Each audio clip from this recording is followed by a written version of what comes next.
स्वागत करता हूं।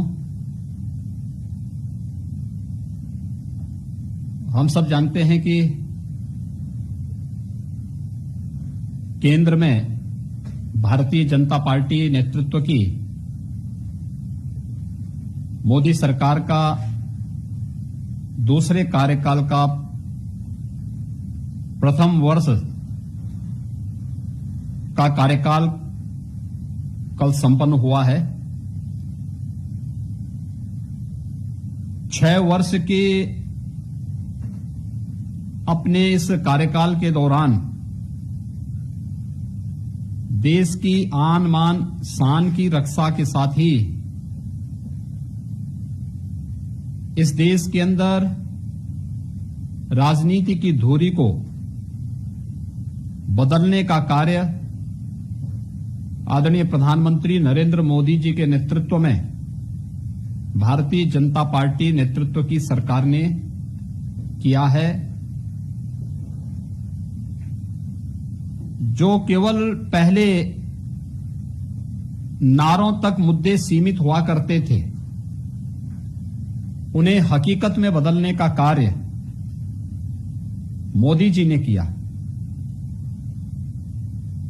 गांव को, गरीब को, किसान, नौजवान, महिलाएं यह राजनीति की केंद्र बिंदु बनी और अपने शासन के 6 वर्ष के शासन के पहले 5 वर्ष वैश्विक मंच पर भारत की धमक को स्थापित करने, भारत के इंफ्रास्ट्रक्चर डेवलपमेंट के लिए, गांव के लिए, गरीब, किसान, नौजवान, महिलाएं और समाज के विभिन्न तबकों के लिए शासन की योजनाओं को पहुंचाने के लिए समर्पित करते हुए एक नए भारत की नींव रखने का कार्य प्रधानमंत्री मोदी जी ने किया। 6 वर्ष का यह कार्यकाल भारत के राजनीतिक इतिहास का एक बहुत महत्वपूर्ण कार्यकाल है, जिसने भारत को एक नई पहचान दिलाई तो भारत के 130 करोड़ लोगों के मन में एक नया विश्वास भी जागृत किया है। मैं इसके लिए इन 6 वर्ष के सफलतम कार्यकाल के लिए प्रधानमंत्री मोदी जी को हृदय से बधाई देता हूं। केंद्रीय कैबिनेट से जुड़े हुए जितने भी माननीय मंत्रीगण हैं, उन सबको भी हृदय से बधाई देता हूं और देश को दुनिया के सामने एक नई पहचान दिलाने, भारत के जन जन के मन को एक नई उत्साह और ऊर्जा से भरने के लिए प्रधानमंत्री मोदी जी का और केंद्रीय कैबिनेट के सभी मंत्रियों का हृदय से अभिनंदन भी करता हूं। अगर हम पहले 5 वर्ष के कार्यकाल के दौरान देखें तो अगर गरीबों से जुड़े हुए उन मुद्दों को जो आजादी के बाद से केवल नारों तक सीमित थे, तो सचमुच एक बहुत महत्वपूर्ण पहल इस संबंध में हुई है।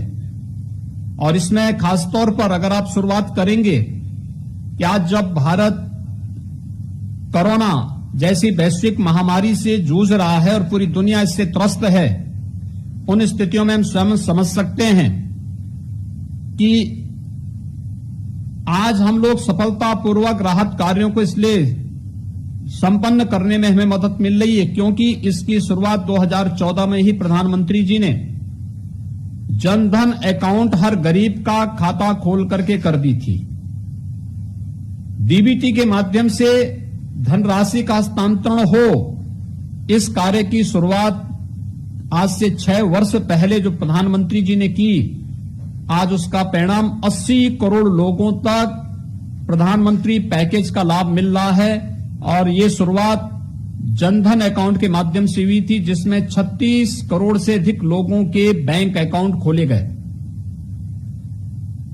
मैंने स्वयं इस चीज को अनुभव किया है कि इस दौरान हम लोगों ने जनधन अकाउंट धारी 3 करोड़ 56 लाख महिलाओं के खाते में 5-500 की 3 नई किस्तों को जाते हुए देखा है और लॉकडाउन के दौरान उन गरीब महिलाओं को अपने अकाउंट को संचालित करते हुए हम लोगों ने देखा है। ये प्रधानमंत्री मोदी जी की सोच का परिणाम है। हम लोग अगर इसी प्रक्रिया को आगे देखेंगे तो स्वच्छ भारत मिशन, राष्ट्रपिता महात्मा गांधी की जयंती 2 अक्टूबर 2014 से प्रारंभ हुआ। पहली बार इस देश के अंदर गरीबों के पास भी अपना शौचालय हो। यह केवल शौचालय स्वच्छता का ही प्रतीक नहीं था, बल्कि यह शौचालय नारी गरिमा का और सम्मान का प्रतीक भी बना। 10 करोड़ से अधिक गरीबों को एक एक शौचालय उपलब्ध कराने का कार्य हुआ और उत्तर प्रदेश 2 करोड़ 61 लाख शौचालय बनाने में देश के अंदर अग्रणी रहा है। इसका श्रेय भी प्रधानमंत्री मोदी जी को जाता है।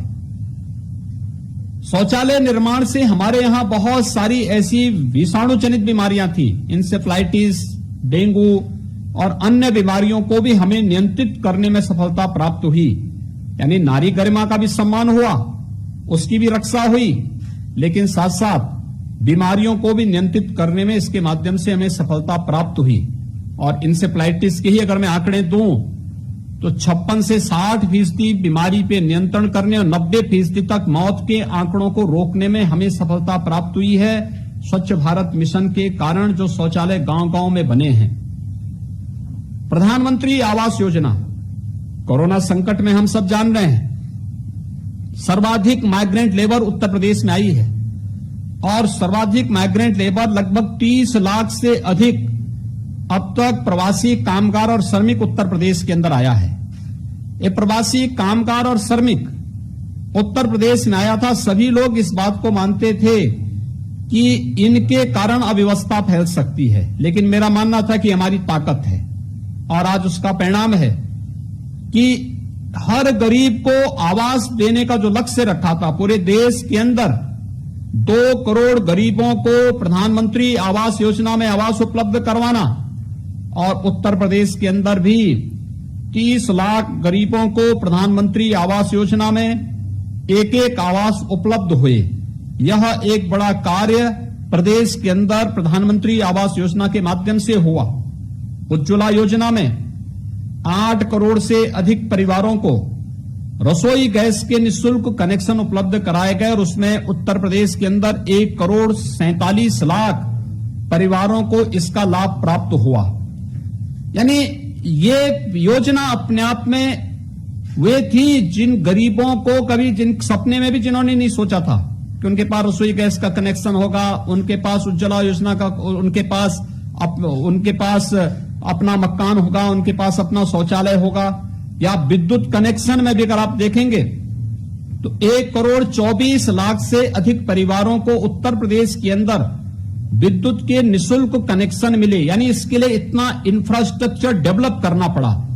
यह कार्य प्रधानमंत्री मोदी जी की विकास की सोच का परिणाम है कि उत्तर प्रदेश जैसे राज्य को भी इसका लाभ प्राप्त हुआ और इन कार्यक्रमों को हम लोगों ने सफलतापूर्वक आगे बढ़ाया।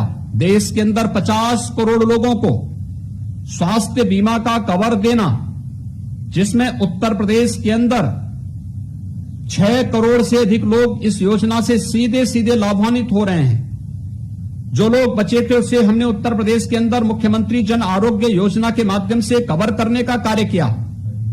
प्रधानमंत्री किसान सम्मान निधि के माध्यम से 2 करोड़ 34 लाख किसानों को प्रधानमंत्री किसान सम्मान निधि में हर वर्ष 6,000 रुपए की व्यवस्था देने की व्यवस्था करना, जो सफलतापूर्वक जा रहा है। और कोरोना संकट के दौरान भी उन सभी के अकाउंट में 2-2 हजार रुपए प्रति माह देने की कार्रवाई सफलतापूर्वक वर्तमान में चल रही है। पहली बार किसानों को न्यूनतम समर्थन मूल्य का दाम मिला और ये देश के अंदर किसानों को प्राप्त हुआ।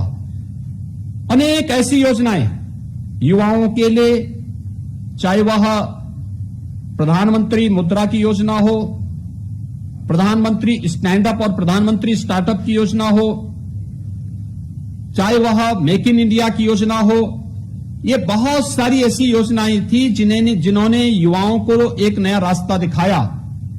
तो उत्तर प्रदेश इस बात के लिए भी गौरवान्वित होता है कि मां गंगा जब गंगोत्री से निकलती है तो गंगा सागर तक की अपनी 2500 किलोमीटर की इस दूरी में सर्वाधिक 1025 किलोमीटर की दूरी उत्तर प्रदेश के अंदर तय करती है।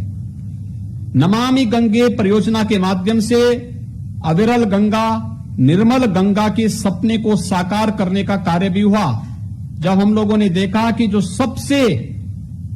जो ऐसा पॉइंट था कि जिसके बारे में लोगों को एक सपना था कि क्या कानपुर में गंगा स्वच्छ हो पाएगी, लेकिन आज जिस कानपुर में 2 करोड़ लीटर सीवर प्रतिदिन गिरता था, आज उस कानपुर में एक भी बूंद नहीं गिर रहा है सीवर गंगा जी में। गंगा की निर्मलता और स्वच्छता का प्रतीक कानपुर बना, प्रयागराज बना, काशी बना और उत्तर प्रदेश के सभी तीर्थ स्थल बने। नमामि गंगे की परियोजना युद्ध स्तर पर चल रही है। ये सारे कार्यक्रम पहले अपने 5 वर्ष के कार्यकाल में सफलतापूर्वक करने के बाद प्रधानमंत्री मोदी जी ने अपने द्वितीय कार्यकाल की शुरुआत करते समय इस बात को स्पष्ट कहा था कि देश की आकांक्षाओं की पूर्ति का यह कार्यकाल होगा। और देश की आकांक्षाओं की पूर्ति का यह कार्यकाल आज हम देख सकते हैं कि 1 वर्ष के अंदर हर घर नल की योजना मूर्त रूप लेती हुई जा रही है। यानी हम सब मानते हैं अगर कोई व्यक्ति स्वस्थ रहना चाहता है तो उसके लिए शुद्ध पेयजल उतना ही महत्वपूर्ण है। अगर शुद्ध पेयजल की आपूर्ति उसके लिए है तो व्यक्ति आधी से अधिक बीमारियों से मुक्त हो सकता है। और यह बड़ा कार्य प्रधानमंत्री मोदी जी ने अपने हाथों में दूसरे कार्यकाल के दौरान लिया। जल जीवन मिशन युद्ध स्तर पर कार्य कर रहा है, राज्यों को इसके लिए धनराशि आवंटित हो रही है, कार्रवाई युद्ध स्तर पर आगे बढ़ रही है। प्रधानमंत्री ग्रामीण सड़क योजना के माध्यम से इस कार्य को और तेज करना, देश के अंदर अन्य तमाम इंफ्रास्ट्रक्चर के कार्यक्रमों को आगे बढ़ाने के साथ ही आज के दिन पर जो सबसे बड़े कार्य अन्य जो प्रारंभ हुए हैं, ये नारी गरिमा के ही प्रतीक। आप देख सकते हैं कि सदियों से एक कुप्रथा नारी गरिमा पे कलंक के प्रतीक के रूप में थी, वो 3 तलाक की कुप्रथा थी। 3 तलाक की कुप्रथा को सदैव के लिए प्रतिबंधित करना, देश के अंदर राष्ट्रीय संप्रभुता की प्रतीक जो लगातार राष्ट्रीय संप्रभुता को चुनौती दे रही थी और आतंकवाद की प्रतीक बनी हुई थी कश्मीर की धारा 370, उसको समाप्त करने का निर्णय लेना। यानी आजादी के बाद जो एक ऐतिहासिक गलती किसी एक सरकार ने की थी उसका परिमार्जन करने के साथ ही देश की संप्रभुता को चूर्ण बनाए रखने के लिए कश्मीर में धारा 370 को समाप्त करने की कार्रवाई करने और उसको आगे बढ़ाने के साथ ही अब यह भी व्यवस्था देना कि 15 वर्षों से जो लोग जम्मू कश्मीर में रह रहे हैं उनको वहां की नागरिकता ये लोग प्राप्त कर सकते हैं। यह ऐतिहासिक दिन भारत की अखंडता के लिए बहुत महत्वपूर्ण दिन है और ये कार्य इसके माध्यम से किया गया। नागरिकता संशोधन कानून पाकिस्तान में, अफगानिस्तान में, बांग्लादेश में हिंदू समेत वहां के जो अल्पसंख्यक समुदाय के लोग हैं जिनका शोषण हुआ है, जिनकी प्रताड़ना हुई है, इन सभी लोगों को वहां की भारत की नागरिकता मिल जाए, वर्षों से चली आ रही इस मांग को पूरा करने का कार्य हो रहा हो, या फिर 500 वर्षों से भारत की आस्था के प्रतीक श्री राम जन्मभूमि पर भव्य राम मंदिर निर्माण का मार्ग प्रशस्त करने में एक सकारात्मक भूमिका के साथ आगे आने की कार्रवाई रही हो। ये सभी कार्यक्रम दूसरे कार्यकाल के दौरान सफलतापूर्वक आगे बढ़ाने का रहा है। तो आतंकवाद के प्रति, नक्सलवाद के प्रति जीरो टॉलरेंस की नीति के तहत कैसे सरकार को कार्य करना है, देश में औद्योगिक वातावरण बने और नौजवानों के लिए नौकरी और रोजगार के अधिक से अधिक अवसर प्राप्त हों, इन सभी संभावनाओं को आगे बढ़ाने का कार्य विगत 1 वर्ष के दौरान जिस सफलतापूर्वक और जिस दृढ़ता के साथ, जिस सकारात्मक सोच के साथ आदरणीय प्रधानमंत्री नरेंद्र मोदी जी के नेतृत्व में भारतीय जनता पार्टी नेतृत्व की सरकार ने कार्य करके दिखाया है, वह अद्भुत है, बेमिसाल है, देश और दुनिया के लिए एक नई प्रेरणा है। और मैं इस सब के लिए प्रधानमंत्री मोदी जी का अभिनंदन करता हूं।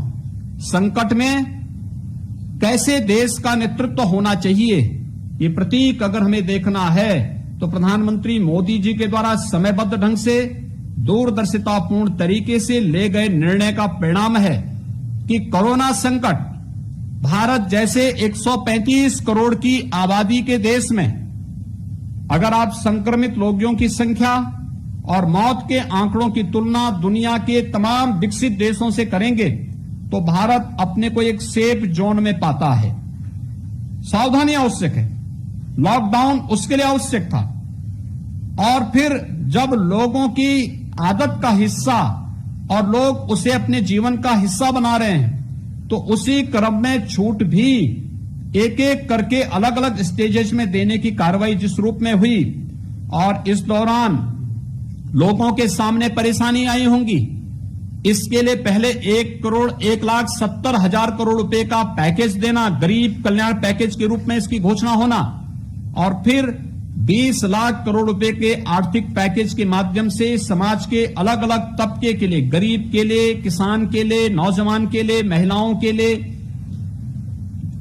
पटरी व्यवसायियों के लिए, सूक्ष्म लघु मध्यम उद्यम के लिए और अन्य तमाम कार्यों के लिए, प्रवासी कामगार और श्रमिकों की आवासीय व्यवस्था, उनकी सुरक्षित और सम्मानजनक वापसी के लिए, स्वास्थ्य सुविधाओं की स्ट्रेंथनिंग के लिए, ये सभी कार्य जिस व्यवस्था के तहत व्यवस्थित तरीके से आगे बढ़ रहे हैं, एजुकेशन के लिए, ये अलग अलग कार्यक्रम जिस रूप में हुए हैं, ये सचमुच प्रधानमंत्री मोदी जी की दूरदर्शिता, उनके समयबद्ध ढंग से ले गए सकारात्मक सोच का परिणाम है। एक वर्ष के द्वितीय कार्यकाल के प्रथम वर्ष की पूर्णता पर मैं प्रधानमंत्री मोदी जी को और केंद्रीय कैबिनेट का हृदय से अभिनंदन करता हूं। एक सफलतम नेतृत्व और सकारात्मक सोच के माध्यम से भारत को जो यशस्वी नेतृत्व प्रधानमंत्री मोदी जी ने दिया है, मैं इसके लिए उनका हृदय से अभिनंदन करता हूं। उत्तर प्रदेश इस मामले में इसलिए भी गौरवान्वित है कि आदरणीय प्रधानमंत्री जी उत्तर प्रदेश से नेतृत्व देते हैं, प्रतिनिधित्व करते हैं, और उत्तर प्रदेश के अंदर हर एक विकास के कार्यों के साथ साथ उनका बहुत सकारात्मक सहयोग और मार्गदर्शन हमें सदैव प्राप्त होता है। उनका मार्गदर्शन हम सबका पाते हैं और उनके मार्गदर्शन के कारण ही हम लोग बड़ी से बड़ी चुनौतियों की बहुत सहजता, सरलता से सामना करने में हमें सफलता प्राप्त होती है। मैं आज की इस अवसर पर फिर से केंद्र सरकार के प्रधानमंत्री मोदी जी के 6 वर्ष के सफलतम कार्यकाल और द्वितीय कार्यकाल के प्रथम वर्ष की सफलतापूर्वक जिस कार्यकाल को कल संपन्न किया है, इसके लिए प्रधानमंत्री मोदी जी को हृदय से बधाई देता हूं, पूरे कैबिनेट का हृदय से अभिनंदन करता हूं और विश्वास करता हूं कि उनका तेजस्वी और यशस्वी नेतृत्व भारत को दुनिया की एक महाशक्ति बनाने में निश्चित ही एक निर्णायक भूमिका की ओर, निर्णायक नेतृत्व के रूप में आगे बढ़ाएगा। मैं इस अवसर पर आप सभी मित्रों का भी हृदय से अभिनंदन करता हूं कि जिन्होंने कोरोना संकट के समय एक सकारात्मक भूमिका के साथ चुनौतियों से जूझते हुए विपरीत परिस्थितियों में भी स्वयं की जान के साथ खिलवाड़ करते हुए भी प्रदेश के 23 करोड़ लोगों के हित में एक एक सकारात्मक रिपोर्टिंग हम लोगों के सामने भी और समाज के सामने लाने में सफलता प्राप्त की है। मैं आप सबको हृदय से धन्यवाद देता हूं और विश्वास करता हूं कि हम लोग प्रदेश में वर्तमान के इस संकट से प्रदेश को उभारने में हम लोग सफल होंगे और निश्चित ही यह देश के लिए एक निर्णायक एक लड़ाई साबित होगी और एक नए भारत के रूप में हम लोग एक नए उत्तर प्रदेश को भी आगे बढ़ाने में मदद कर पाएंगे। कामना है हमारे यहाँ हाँ, कामना जी, आप अपना सवाल पूछ सकते हैं। अपना माइक अनम्यूट कर लीजिए। कामना जी, उमेश रघुवंशी है नाउ उमेश रघुवंशी जी, अपना माइक अनम्यूट कर लीजिए।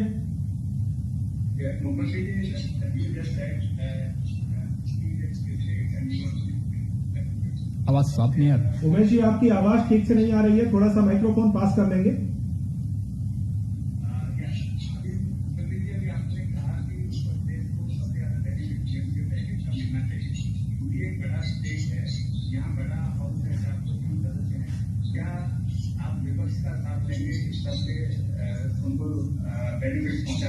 देखिए, हमें ऑलरेडी पीएम पैकेज का सर्वाधिक लाभ उत्तर प्रदेश को मिला है और जो राज्य जिस गति से कार्य कर रहा है उसको उसका लाभ उसी गति से मिल पाएगा, मिल भी रहा है।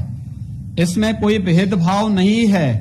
पूरी पारदर्शी तरीके से पीएम जो पैकेज है उसका लाभ और गरीब कल्याण पैकेज का लाभ भी हर एक राज्य को समान रूप से मिला है और उत्तर प्रदेश पीएम पैकेज से भी और गरीब कल्याण पैकेज से भी संतुष्ट है, क्योंकि इसका लाभ अधिकतम हमें प्राप्त हुआ है और उसी पैकेज का परिणाम है कि हम सफलतापूर्वक अपनी योजनाओं को आगे बढ़ाने में सफल हुए हैं। अब तक हम लोग 1555 से अधिक ट्रेन के माध्यम, श्रमिक स्पेशल के माध्यम से प्रदेश के अंदर सर्वाधिक प्रवासी कामगार और श्रमिकों को सकुशल वापसी करने में और उन्हें सम्मानजनक रूप से होम क्वारंटाइन या क्वारंटाइन सेंटर तक पहुंचाने में भी हमें सफलता प्राप्त हुई है और उनके लिए नई नई योजनाओं को बनाने में भी हमें इसी के माध्यम से सफलता प्राप्त हुई है। महाराज जी, वीरेंद्र सिंह रावत है इकोनॉमिक टाइम्स से। वीरेंद्र जी। जी मुख्यमंत्री जी। हाँ जी सर, मैं बस ये जानना चाहता था कि जैसे ये कोरोना वायरस है और ये जो इकोनॉमिक गतिविधियां जो है सब सारे स्टेट की जो है इससे प्रभावित थी, तो टैक्स कलेक्शन भी यूपी का सारे स्टेट का रहा, तो अभी कुछ जो है कुछ चीजों में टैक्स थोड़ा सा बढ़ा, तो अभी आगे जाके किस तरह से चुनौती को देखेंगे और क्या इसमें कोई कोविड का या कोई सेस लगाने का कोई ऐसा जो प्रपोजल है सर? देखिए, इस समय आप देख रहे होंगे कि 4 स्टेजेस में लॉकडाउन की कार्रवाई के बाद कल से जो कार्रवाई होगी वह अनलॉक की प्रारंभ होने जा रही है। कंटेनमेंट जोन को नियंत्रित करते हुए वहां के जो हमारी डोर स्टेप डिलीवरी है, मेडिकल स्क्रीनिंग की है, वहां पर जो भी आवश्यक सेवाओं को छोड़ दिया जाए, उन सेवाओं को के अलावा बाकी अन्य चीजें वहीं पे प्रतिबंधित रहेंगी। शेष अन्य चीजों को, अधिकतम कार्यों को फ्रीडम देने की कार्रवाई होने जा रही है। कल जो एडवाइजरी भारत सरकार से जारी हुई उसके माध्यम से ये है। हम लोगों की आर्थिक गतिविधियां प्रारंभ हो रही हैं, तेजी के साथ वो आगे बढ़ रही हैं और विगत माह की तुलना में इस माह हमारा रेवेन्यू भी काफी अच्छा सामने आ रहा है।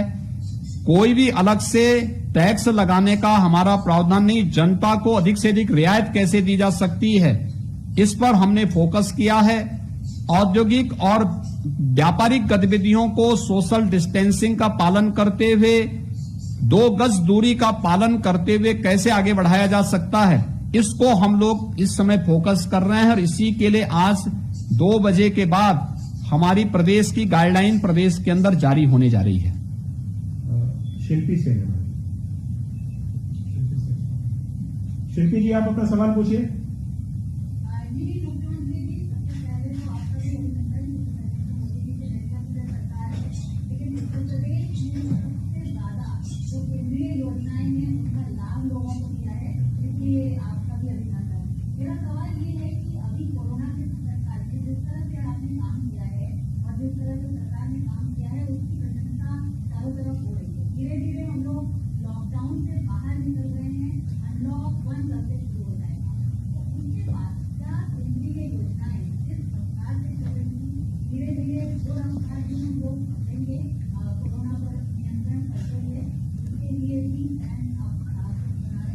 देखिए, हमारे यहां अधिकतर योजनाएं प्रारंभ हो चुकी हैं। एक्सप्रेस वेज के कार्यक्रम हमारे प्रारंभ हो चुके हैं। डेडिकेटेड फ्रेट कॉरिडोर के कार्य हमारे प्रारंभ हो चुके हैं। मेडिकल कॉलेजेस के कार्य जो हमारे प्रदेश में 29 नए गवर्नमेंट मेडिकल कॉलेजेस बन रहे हैं, इन सब के कार्य हम लोग प्रारंभ कर चुके हैं। हाईवे के कार्य हमारे प्रारंभ हो चुके हैं। और भी बड़े बड़े प्रोजेक्ट हमारे लगभग सभी प्रारंभ हो चुके हैं। तो आर्थिक गतिविधियों को भी हम लोगों ने तेजी के साथ आगे बढ़ाने का कार्य किया है और हमारा प्रयास है कि जानवी और जहानवी दोनों को साथ लेकर के चलेंगे और इसी बात को लेकर के कंटेनमेंट जोन में ही जो शक्ति होगी उसी को लेकर के हम लोग कार्रवाई करेंगे। जो अभी तक सायंकाल 7 बजे से सुबह 7 बजे तक का रात्रिकालीन कर्फ्यू था, इसमें भी काफी ढील देने की व्यवस्था की जा रही है और भी अन्य तमाम चीजें जो अभी गाइडलाइन 2 बजे के बाद जारी होगी तो उसमें बहुत सारी चीजें आप देखेंगे कि बहुत सारी ऐसी गतिविधियां प्रारंभ होंगी जो आर्थिक गतिविधियों के साथ साथ प्रत्येक नागरिक को भी अब सोशल डिस्टेंसिंग का पालन करते हुए हम लोग इस बारे में जरूर ध्यान देंगे कि हर हाल में कोरोना की चेन को तोड़ने के साथ साथ आर्थिक गतिविधियों को हम आगे बढ़ा सकें। कामना हजेला है एएनआई से। कामना जी, आप अपना सवाल पूछें। कामना जी,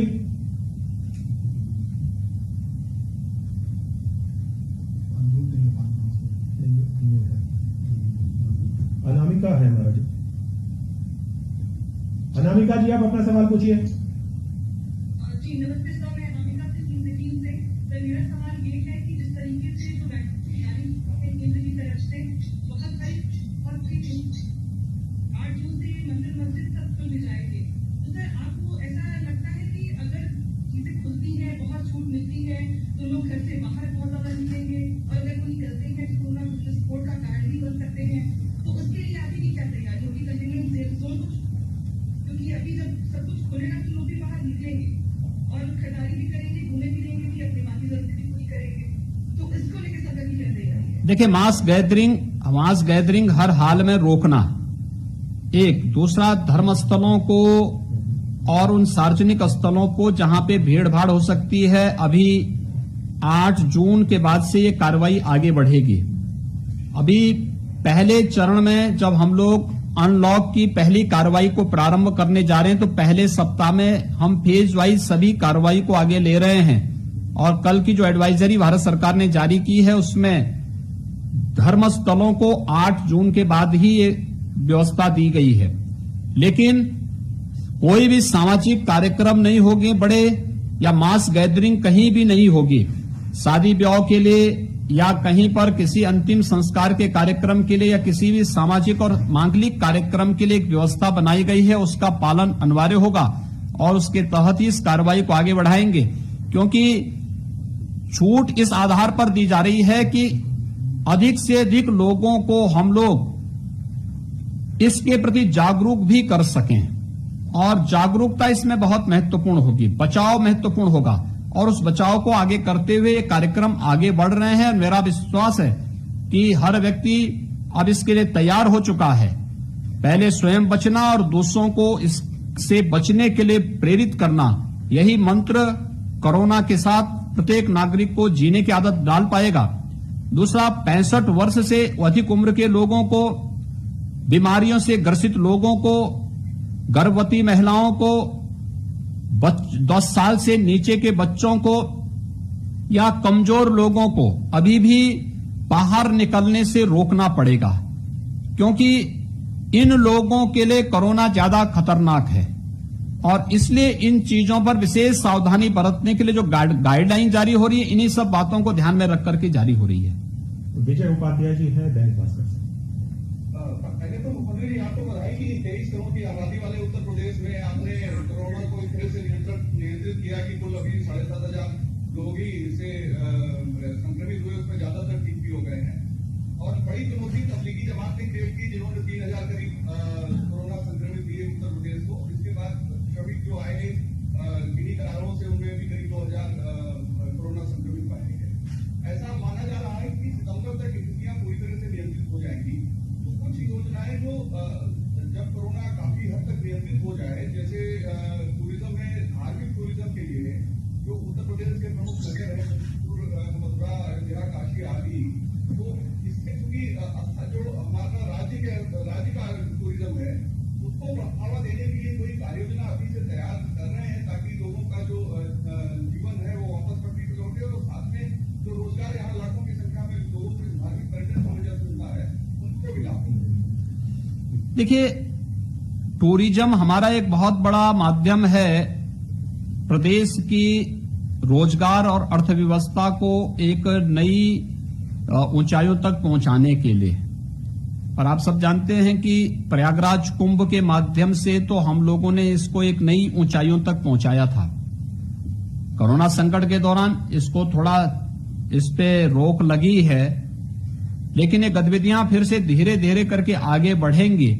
लेकिन अभी कुछ समय के लिए हमें इस बात के लिए तैयार होना होगा कि मास गैदरिंग को हर हाल में रोकना पड़ेगा। सार्वजनिक स्थलों पर, धर्म स्थलों पर, किसी भी सामाजिक और मांगलिक कार्यक्रमों में या किसी भी प्रकार के उन कार्यक्रमों में अगर ये चीजें हम लोग नियंत्रित करके चलते हैं तो मेरा मानना है कि कोरोना निश्चित ही यहां पर हम लोग कोरोना को परास्त करेंगे। उत्तर प्रदेश अब तक बहुत अच्छी स्थिति में है और मेरा ये मानना है कि जो ट्रेंड अभी तक है, अगर एक बार सभी लोग इसके साथ जुड़ करके जिस रूप में टीम वर्क के रूप में काम कर रहे हैं, आगे भी हम लोग इसको नियंत्रित करने में हमें सफलता प्राप्त होगी। प्रेम मिश्रा है एनबीटी से। प्रेम जी अपना सवाल पूछें। मुख्यमंत्री जी नमस्कार, मैं प्रेम हूँ। मेरा प्रश्न यह था कि आपने कहा कि जो प्रवासी बड़े पैमाने पे आ रहे हैं, लोगों के मन में यह था कि इनके आने से अराजकता होगी, लेकिन आपने इन्हें अपनी ताकत और संपदा बताई।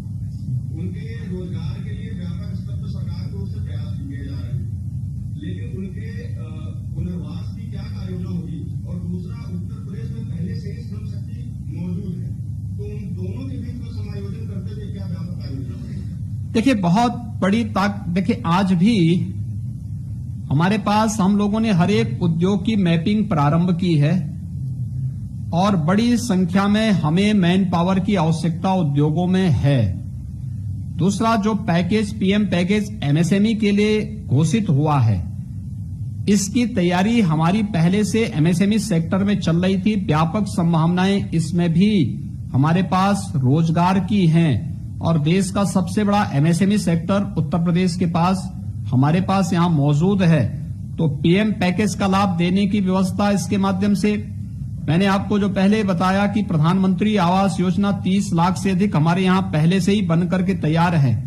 लेकिन हम लोगों ने अभी प्रवासी जो कामगार और श्रमिकों के बारे में, छात्रों के बारे में और अन्य लोगों के बारे में भी जो एक कार्य योजना आगे बन रही है, उनके अगर वे शहर में आते हैं तो उनके पुणे फुटपाथ पर या कहीं रेन बसेरा में शरण न लेनी पड़े, बल्कि उनकी व्यवस्थित आवासीय सुविधा उन्हें प्राप्त हो सके, इसके लिए भी एक विस्तृत कार्य योजना हम लोगों ने तैयार की है। वह शासकीय स्तर पर भी, स्थानीय नगर निकायों के स्तर पर भी और निजी जो इस क्षेत्र में जो कार्य करने वाले, जो विनिर्माण क्षेत्र में कार्य करने वाली इकाइयां हैं, इन सबको भी प्रोत्साहित करके हम इन कार्यक्रमों को आगे बढ़ा रहे हैं। और मेरा यह मानना है कि उत्तर प्रदेश में कार्य की भी कमी नहीं है, लेकिन साथ साथ जहां पे आवश्यकता पड़ेगी तो स्किल डेवलपमेंट के माध्यम से हम सामाजिक और आर्थिक सुरक्षा की गारंटी अपने हर कामगार और श्रमिक को देने जा रहे हैं। इसी के लिए हम लोगों ने प्रदेश के अंदर अपना एक कामगार श्रमिक कल्याण आयोग के गठन की प्रक्रिया को तेजी से आगे बढ़ाया है और हम इसके लिए अपने जनपद स्तर की सेवायोजन कार्यालय को और एक्टिवेट करने जा रहे हैं, जिसके माध्यम से प्रत्येक की स्किल मैपिंग के साथ साथ इस कार्रवाई को भी हम आगे बढ़ाएंगे और ये बहुत अच्छा कार्यक्रम होगा। पीएम पैकेज से इससे हमें काफी लाभ मिला है इस कार्यक्रम को आगे बढ़ाने के लिए। रतीश त्रिवेदी जी है। रतीश जी आप अपना सवाल पूछें। मुख्यमंत्री जी नमस्कार, मैं रतीश त्रिवेदी न्यूज स्टेट से। मुख्यमंत्री जी, इसमें कोई दो राय नहीं है कि आपने और आपकी टीम ने बहुत अच्छा काम किया है कोरोना संक्रमण काल में। आपके यहाँ से कहा गया, लगातार कहा गया कि मई में 1 लाख कोविड हॉस्पिटल बेड की व्यवस्था कर दी जाएगी। 50 टेस्टिंग से 10,000 टेस्टिंग आज पहुंच गई है। विपक्ष की भी बात अगर कर ले इसमें, तो वो लगातार आप पर ये आरोप लगा रहे हैं कि जो आंकड़े आपकी तरफ से दिए जाते हैं वो आंकड़ों की दरअसल बाजीगरी है। और दूसरा, लॉकडाउन उल्लंघन के नाम पर विपक्ष के नेताओं को बंद किया गया है, उनको समाज सेवा करते हुए। देखिए, मुझे बताते हुए प्रसन्नता और मैं आपको धन्यवाद दूंगा कि आपने हमारे इन आंकड़ों को देखा है। आज हमारे प्रदेश में लेवल 1, लेवल 2, लेवल 3 के कोविड हॉस्पिटल में 1,01,000 बेड उपलब्ध हो चुके हैं और आज ही ये चीजें हम लोगों ने तैयार करने में हमें सफलता प्राप्त हो गई है। यानी पूरे देश के अंदर किसी भी राज्य के पास ये सर्वाधिक संख्या है और उत्तर प्रदेश ने इसमें सफलता प्राप्त की है। साथ साथ 10,000 टेस्टिंग की क्षमता आज के दिन पर उत्तर प्रदेश में प्रतिदिन की हो चुकी है। ये दो हमारी उपलब्धि है। 15 जून तक हमने टेस्टिंग की क्षमता को 15,000 करने, इसके बाद 30 जून तक 20,000 तक प्रतिदिन करने की व्यवस्था की है।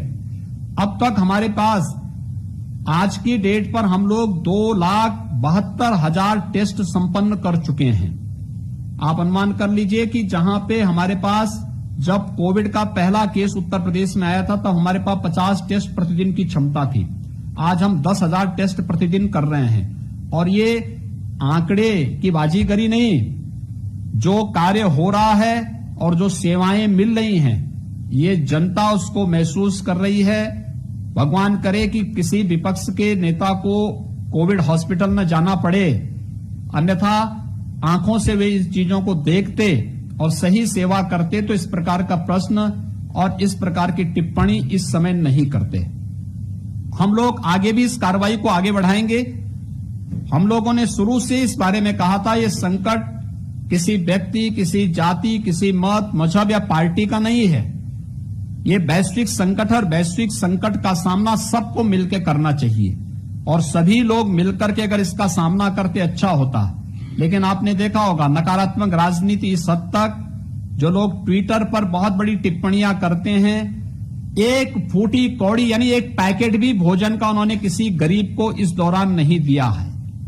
उनकी असलियत देख सकते हैं। और जिन लोगों ने कोटा से बच्चों को वापस लाने में राज्य सरकार से तेल भी मांगा और किराया भी मांगा, वे हमें बस की सूची देते हैं। जब हमने बस मांगने के लिए उनकी सहमति, उनकी द्वारा भेजे गए प्रस्ताव को स्वीकार किया तो वे आंकड़े इतने फर्जी निकले कि अगर हम उसमें सहमति देते तो बच्चों के जीवन के साथ सीधे सीधे खिलवाड़ हो रहा था। आप एक डिजास्टर के खिलाफ लड़ाई के समय में इस प्रकार का फर्जी कार्य कर रहे हैं और जनता की और छात्रों के जीवन के साथ खिलवाड़ कर रहे हैं, यह अक्षम्य अपराध है और इस प्रकार की कारगुजारी, इस प्रकार का फर्जीवाड़ा कतई स्वीकार्य नहीं हो सकता। राज्य सरकार केंद्र सरकार के साथ मिलकर के प्रत्येक नागरिक को न केवल सम्मान और सुरक्षा देने के लिए प्रतिबद्ध है बल्कि बेहतर स्वास्थ्य सुविधा भी दे रही है और आगे भी हम एक क्रम हमारा ये निरंतर आगे भी चलता रहेगा। रणवीर है एबीपी से। 2 क्वेश्चंस और लेंगे, लास्ट होगा इसके बाद। रणवीर जी आप अपना सवाल पूछें। जी मुख्यमंत्री जी नमस्कार। मेरा सवाल ये है कि कल के सेंटर की गाइडलाइन में यही कहा गया था, हाँ जी, जिस तरीके से दिल्ली आसपास के राज्यों के केसेस आ रहे हैं, क्या हम तैयार हैं इंटरस्टेट ट्रांसपोर्टेशन के लिए?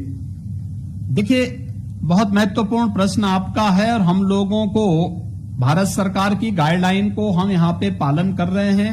हम लोगों ने इस बात को व्यवस्था बना दी है। एनसीआर में, गौतम बुद्ध नगर में और गाजियाबाद में उस गाइडलाइन के अनुरूप जिलाधिकारी वहां पर कंटेनमेंट जोन और आवागमन की व्यवस्था को देखेंगे। इंटर स्टेट के लिए 2 राज्यों की सहमति आवश्यक होगी। दोनों राज्य जब आपस में चलेंगे तो सहमत होंगे, ये व्यवस्थाएं संभव हो पाएंगी। फिलहाल मेट्रो की व्यवस्था अभी चलनी नहीं है। ट्रेन का आवागमन फ्रीक्वेंट होगा। घरेलू जो उड़ानें हैं ये भी प्रारंभ हो चुकी हैं, कोई इसमें संदेह नहीं है। लेकिन बाकी अन्य गतिविधियों को प्रारंभ करने के लिए, जैसे इंट्रा स्टेट जो हमारी बस सेवा है, टैक्सी सेवा है, इसको हम प्रारंभ करने जा रहे हैं। कोई निजी साधन से एक राज्य से दूसरे राज्य में जा रहा है तो उसमें प्रतिबंध नहीं, बशर्ते वह लोक स्वास्थ्य के लिए खतरनाक न हो। और इस चीज को लोकल एडमिनिस्ट्रेशन तय करेगा। खासतौर पर गाजियाबाद और नोएडा में लोकल स्तर पर लोक स्वास्थ्य के लिए क्या उचित हो सकता है, इसके लिए स्थानीय स्तर पर डिस्ट्रिक्ट एडमिनिस्ट्रेशन तय करेगा। राघवेंद्र पांडे है एएनआई से। राघवेंद्र जी आप अपना सवाल पूछें। सबसे पहले तो मैं आपको बधाई देना चाहता हूँ कि आपने कोरोना संकट काल में इतना एक्टिव रहते हुए मीटिंग लिया है। एक से 230 मीटिंग अधिकारियों के साथ और संबंधित मंत्रियों के साथ लिया है कि हमने आपको दिखाया है किस तरह से आप एक्टिव होकर काम कर रहे हैं और ये आसान काम नहीं होता है। प्रतिदिन अपनी चीजों को दूर करके कुछ जनता के लिए सवाल यह है कि कोरोना संकट क्या पूरे विश्व में फैला है और बहुत सारे उद्योग या कंपनियां इसमें भारत की विरोध कर रही हैं और इधर ही आतंक सुनिश्चित देख रही है। उसमें उत्तर प्रदेश की तरफ से तैयार है इस विपत्ति काल को हुए अपने अवसर में बदलने, क्योंकि भारी परिमाण हमारे पास समीप है, हमारे पास एक पत्थर है और उस पत्थर का हम उद्योग को लेकर मिलाकर उसको टेस्ट कर सकते हैं। क्या कहेंगे? देखिए, मैं आभारी हूं आपके प्रति इन सब प्रश्नों के लिए। उत्तर प्रदेश इसके लिए पूरी तरह तैयार है और आपको याद होगा कि उत्तर प्रदेश में लॉकडाउन के अंदर अलग अलग चरणों में हम लोगों ने अलग अलग उद्योगों को भी चलाया है। जैसे चीनी मिलें हमारे पूरे लॉकडाउन के दौरान चली हैं, ईंट के भट्टे पूरे लॉकडाउन के दौरान चले हैं, हमारे प्रदेश में कोल्ड स्टोरेज 2500 से अधिक हैं, सभी चले हैं। लगभग 25 लाख श्रमिक इन 3 प्रकार के उद्योगों में प्रदेश के अंदर पहले से कार्य कर रहे हैं। हम लोगों ने लॉकडाउन के अलग अलग चरण में जब छूट मिलती रही तो अब तक हम लोग अगर एमएसएमई सेक्टर को देखें तो एमएसएमई सेक्टर में हमने 27 लाख से अधिक लोगों को फिर से काम उपलब्ध कराया है। वे फिर से ये उद्योग हमारे प्रारंभ हो चुके हैं और इस पे कार्रवाई हमारी आगे बढ़ चुकी है। साथ साथ बड़े उद्योग भी हमारे प्रारंभ हो चुके हैं जिसमें लगभग 65,000 से अधिक लोग इसमें भी इन्होंने प्रारंभ कर दिया है। और जहां तक नए निवेश की बात है तो ये प्रस्ताव हमें प्रारंभ हो चुके हैं। हमारी टीम बन चुकी है, मंत्री समूह गठित हो चुके हैं, उनके नेतृत्व में अलग अलग टीम अलग अलग प्रकार के और अलग अलग प्रकार के निवेश को आमंत्रित करने के लिए युद्ध स्तर पर कार्य कर रहा है। हम लोगों ने यूएस के, जापान के और साउथ कोरिया का भी डेस्क स्थापित कर लिया है और लगातार उनके साथ संवाद बनाते हुए जहां से भी निवेश आ सकता उस निवेश को उत्तर प्रदेश के अंदर करवाने, उसी के अनुरूप अपनी पॉलिसी तैयार करने, पॉलिसी के दायरे में हर एक व्यक्ति को समान अवसर देने की व्यवस्था प्रदेश में की है। और मैं विश्वास के साथ कह सकता हूं कि प्रदेश में हर भात को हम कार्य देंगे, हर घर में रोजगार की सुविधा उपलब्ध कराने में हम लोग सफल होंगे। हरेंद्र चौधरी है R9 से। हरेंद्र जी, आपका सवाल पूछे आप। जी मुख्यमंत्री जी नमस्कार। हालांकि हम सभी ने आपके जो प्रयास है, जो अगर प्रयास है कोरोना महामारी से लड़ने के लिए, उसको हम सभी ने देखा है। लेकिन तो पिछले 10 दिनों के आंकड़ों की अगर बात करें तो जो नए केस है 200 से ज्यादा उसका औसत जो प्रदेश में आ रहा है और ग्रामीण इलाकों से अच्छी खासी संख्या है। निगरानी समिति का गठन आपकी तरफ से किया गया, लेकिन उसके बावजूद हमने देखा है कि जो फेस कवर मास्क की जो नियम आपने बनाए हैं, सोशल डिस्टेंसिंग को लेकर जुर्माने का प्रावधान किया गया है। कल से हम लोग उनकी शुरुआत हो रही है, तो आपको नहीं लगता कि इसको और ज्यादा कारगर करने के लिए नई रणनीति की जरूरत है? देखिए, आपने सही बात कही। पिछले 12-15 दिन से अचानक आंकड़े बढ़े हैं और ये आंकड़े एक तो टेस्टिंग की क्षमता वृद्धि होने के साथ ही आंकड़े भी उसी प्रकार से वृद्धि हुई है। लेकिन इसको रोकने के लिए हमने लगभग 1 लाख के आसपास मेडिकल स्क्रीनिंग की टीम भी हमारी लगी हुई है। हर एक जनपद में गांव स्तर पर यह कार्य बहुत अच्छे तरीके से आगे बढ़ रहा है। ये कार्य जहां बहुत अच्छे ढंग से हमारा आगे बढ़ रहा है, वहीं साथ ही साथ निगरानी समिति भी होम क्वारंटाइन में रखकर कोई भी प्रवासी 30 लाख के आसपास प्रवासी कामगार और श्रमिक उत्तर प्रदेश में आया है, इन्हें पहले क्वारंटाइन सेंटर ले जाना, क्वारंटाइन सेंटर से फिर इन्हें स्क्रीनिंग करके इन्हें होम क्वारंटाइन तक पहुंचाने की कार्रवाई करना, होम क्वारंटाइन के बाद फिर इन्हें सफलतापूर्वक वहां पे एक एक व्यक्ति की मेडिकल स्क्रीनिंग करना, उन्हें वहां पर राशन किट उपलब्ध कराना, फिर राशन की उपलब्धता, फिर उन्हें भरण पोषण की भत्ता उपलब्ध कराने की कार्रवाई करना, ये सभी कार्य एक साथ चल रहे हैं। लेकिन इसमें सावधानी आवश्यक है। हर एक स्तर पर कहीं भी हमें कोरोना की चेन को बढ़ने नहीं देना है, हर एक स्तर पर उसको तोड़ना है। और इसके लिए लगातार प्रयास किए जा रहे हैं। इसीलिए हमने टेस्टिंग की क्षमता को भी बढ़ाया है, मेडिकल टीम को भी सक्रिय किया है और बहुत अच्छे ढंग से इस सारी व्यवस्था को व्यवस्थित रूप से आगे बढ़ा रहे हैं, जिसके कारण हम 23 करोड़ लोगों को एक सुरक्षित माहौल देने में और स्वस्थ माहौल देने में अब तक काफी हद तक सफल हैं और आगे भी हम सफलतापूर्वक इस कार्यक्रम को आगे बढ़ाएंगे। बिजनेस स्टैंडर्ड सिद्धार्थ कलहन से। सिद्धार्थ जी अपना सवाल पूछें।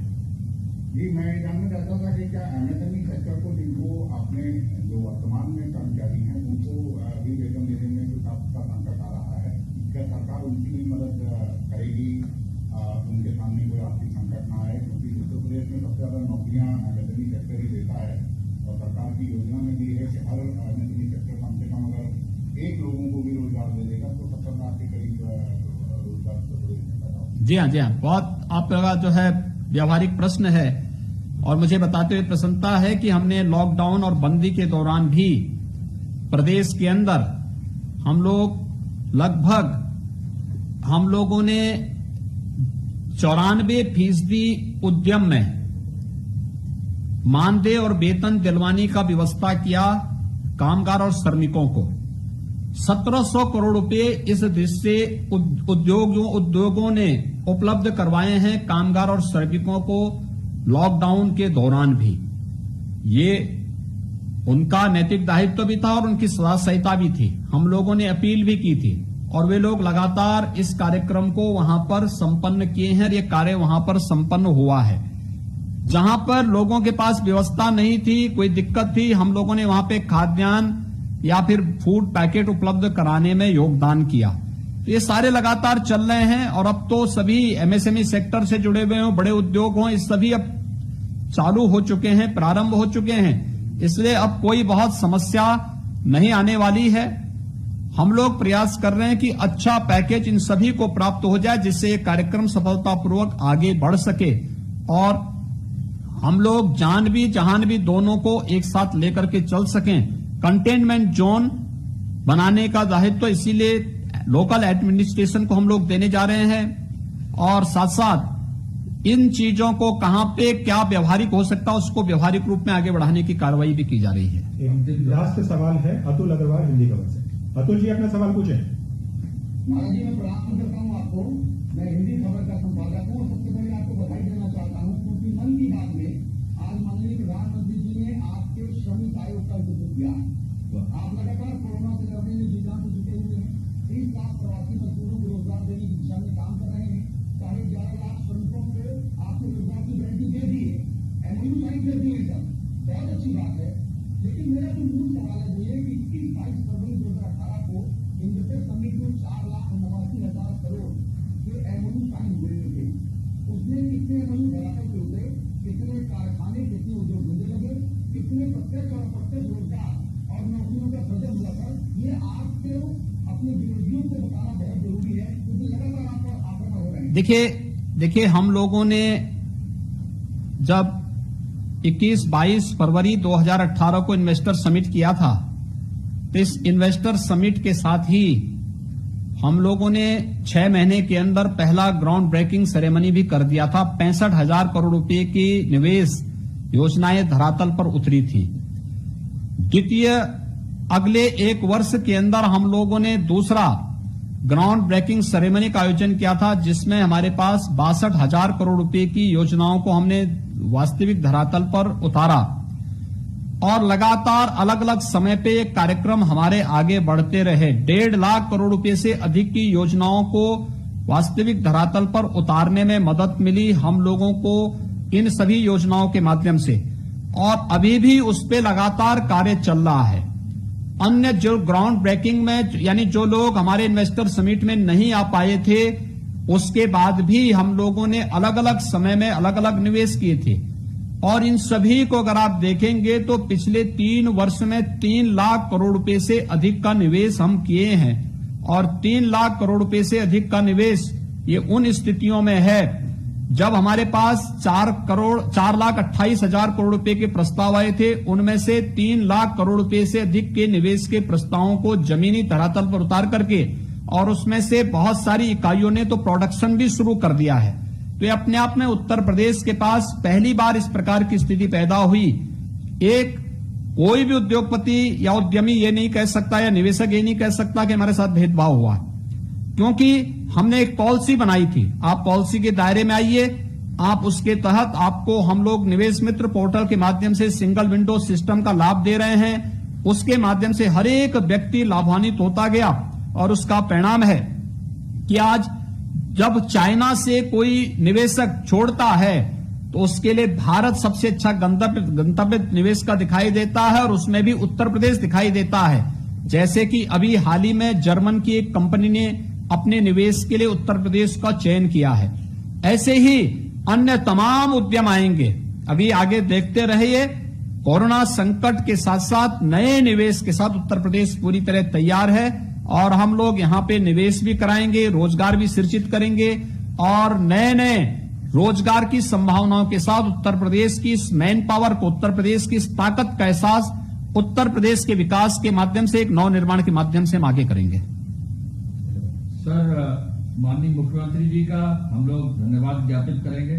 हम प्रेस के अपने सभी साथियों का धन्यवाद ज्ञापित करेंगे कि कल रात 12 बजे के बाद हमारी पूरी टीम, हमारे डायरेक्टर इंफॉर्मेशन, हमारे सभी सलाहकार और संजीव सिंह साहब ने जुटकर सबको जोड़ा है। इतनी जल्दी इतने सारे लोग जुड़ जाएंगे, ये भी एक रिकॉर्ड है। हम सभी अपने प्रेस के साथियों का धन्यवाद ज्ञापित इस आधार पर करेंगे कि माननीय मुख्यमंत्री जी से यही निवेदन करेंगे कि आगे भी इस टेक्नोलॉजी का फायदा लेकर हम